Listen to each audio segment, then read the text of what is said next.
लोरी में कुरान मिलेगा तो अल्लाह की कसम जवानी में कुरान की तिलावत से घर महकेगा। यही वजह है, अस्पताल में चले जाओ, अल्लाह अकबर, मरीज के बेड के सराहने दवाइयां मिलेंगी, फ्रूट मिलेंगे, जूस मिलेंगे।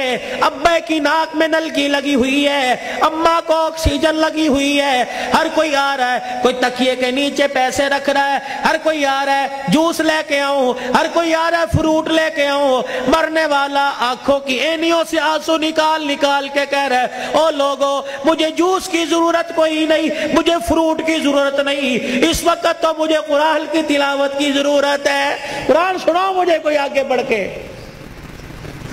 बीवी का मैं नहीं सुना सकती। जब शादी की थी तो मेरे माँ बाप ने कहा था कि माशाल्लाह तर्जमे से कुरान पढ़ी है। पता तेरी माँ ने उस वक्त क्या कहा था? ओ तो ठीक है, स्कूल कितना पढ़ी है।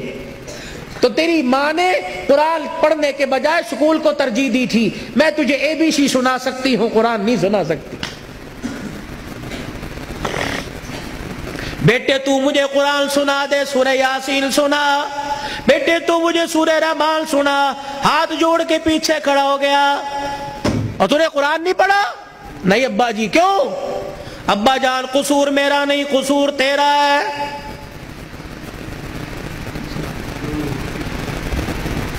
तुमने कहा था 2 घंटे बोलना है, तो घंटे में टुप टुप होना शुरू हो गया भाई। पानी तो छोड़ो, दुरूद शरीफ पढ़ो, दुरूद शरीफ पढ़ के साउंड को हदिया करो। इंसान की रोजी अल्लाह बरकत दे भाई इसके अंदर।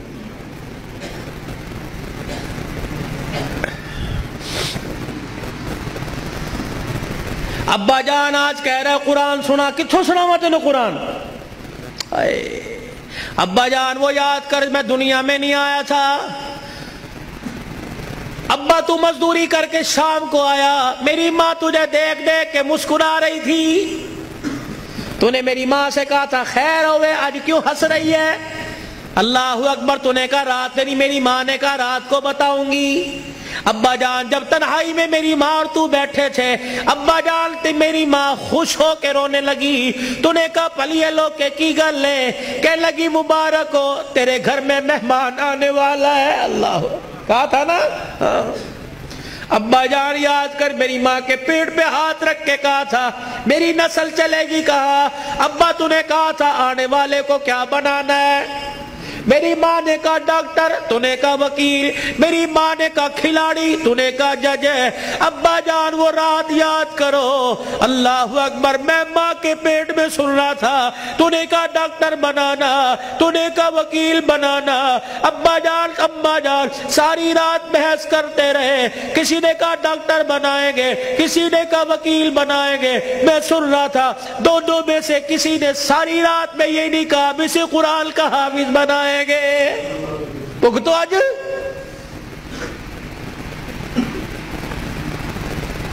बताओ, डॉक्टरी काम आई, वकालत काम आई, क्या काम आ रहा है? अब्बा जान 9 महीने के बाद मैं दुनिया में आया, तुझे तेरी सफेद दाढ़ी का हया ना आया। अब्बा जान तूने भी तालियां बजा बजा के मेरा इस्तकबाल किया। तुम सारे हंस रहे थे, मैं रो रहा था अपने और तुम्हारे नसीबे पर। मैं रो रो के कह रहा था जालिमो, मुझे गाना ना सुनाओ, मुझे कुरान की तिलावत सुनाओ।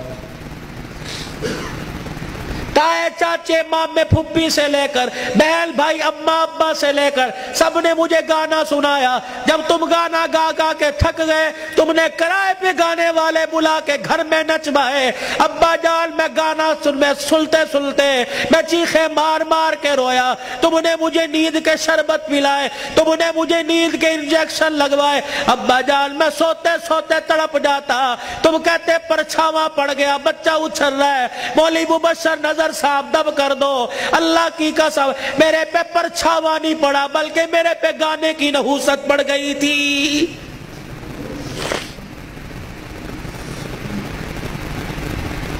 اتنا سا میں اسکول کا بیگ لے کے گھر سے نکلتا، گانے کی آواز سن کے نکلتا، 10 گھنٹے بعد 8 گھنٹے بعد گھر آتے مجھے گانے کی آواز ملتی، روٹی پکاتے ہوئے ماں گانا سنا کرتی، آٹا گولتے ہوئے گانا سنا کرتی، جھاڑو دیتے ہوئے گانا سنا کرتی، اماں جان تم نے خالی کنویں کے اندر اتنا گانا بھر دیا کہ میری غذا قرآن نہیں گانا بن گئی۔ ابا ہاتھ جوڑ کے میں عرض کرتا ہوں کہ 25 سال کی عمر میں اور تمہارے 55 سال کی عمر میں تمہیں قرآن نہیں سنا سکتا بلکہ گانا ہی سنا سکتا ہوں۔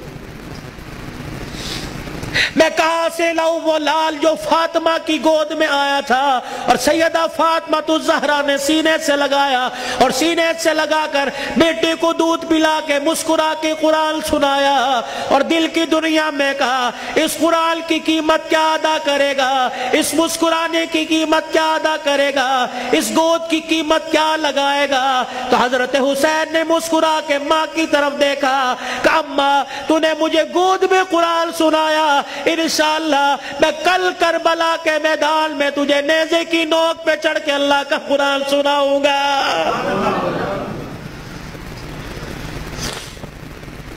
مولا بشر نظر صاحب، بھائی عمر صاحب، بھائی ابو ذر صاحب، جہاں جاتا ہوں ہاتھ جوڑ کے کہتا ہوں خدا کے واسطے اپنے بچوں کو تھوڑا سا قرآن پڑھا دو، خود بھی سورہ فاتحہ یاد کر لو، اپنے بچوں کو بھی سورہ فاتحہ یاد کرا دو اور گھر والوں کو وصیت کر دو جب میرا انتقال ہو جائے میرے پوترے دوتروں میں سے، میرے چھوٹے چھوٹے معصوم پوتے دوتوں میں سے، میرے چھوٹے بچوں میں سے جب میرا انتقال ہو جائے کسی کی انگلی پکڑ کر قبرستان لے آنا اور مجھے قبر میں اتارنے کے بعد میری قبر پہ پانی چھڑکنے سے پہلے، پھول ڈالنے سے پہلے، اونچی اونچی اذان دینے سے پہلے، سورہ بقرہ کا پہلا آخری رکوع پڑھنے سے پہلے میرے بچے کو کھڑے کر کے سورہ فاتحہ پڑھوا دینا اور میرے بچے سے کہنا بیٹے ہاتھ اٹھا کے باپ کی قبر کے پاس کھڑا ہو کے کہہ دے الحمدللہ رب العالمین الرحمن الرحیم۔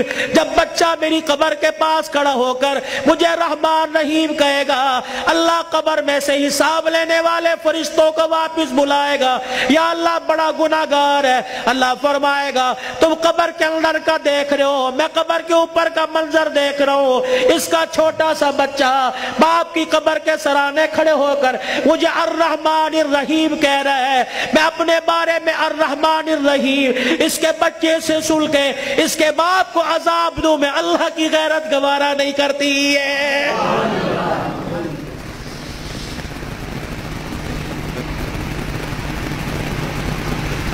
کتنا بڑا بنات کا مدرسہ یہاں بن رہا ہے، خدا کا احسان مانو، کس کے دل میں اللہ نے ڈالا، تمہارا رشتہ دار نہیں، نہ تمہارے باپ کے خاندان کا، نہ تمہارے ماں کے خاندان کا، یہ اللہ کا کرم ہوا، باہر کا پیسہ کما کر تمہارے گاؤں میں لا کر قرآن کے ادارے پہ لگا رہا ہے۔ دعا دیا کرو، اس کے لیے دعا کیا کرو